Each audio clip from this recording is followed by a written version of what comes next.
Sophia. I will first start by sharing the story on how I picked my major.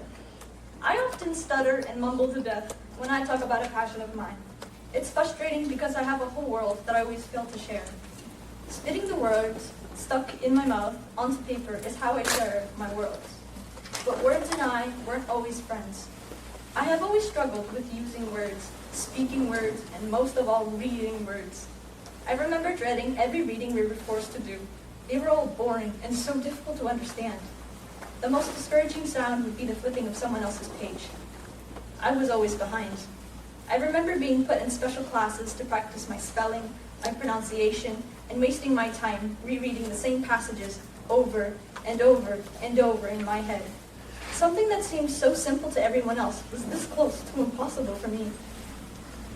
Words and I were enemies.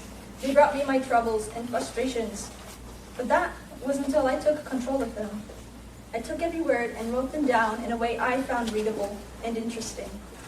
This habit was reinforced with Miss Rodwin's English and creative writing class, where we wrote many, many essays and poems. And the best habit I picked up in that class was the mentality of growth. I may not know many words right now, but I'm determined to learn them. Today, instead of drowning from the words on a page, I take the mountain of thoughts and stories inside my head and write them down. I have so many stories to make reality.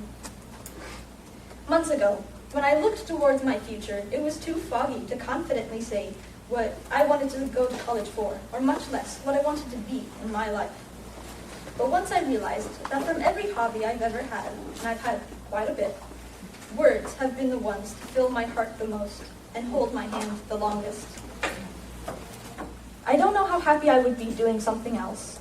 I plan to study English at Stevenson University and become a writer. I will reach my goal of finally conquering words when one day my name will be written on a cover at a local bookstore you pass by. And if you see the book, please buy it. I am so excited for the future I see. I wonder what shelves my books will sit on. But enough about my dreams. The most important thing I have to say today is thank you.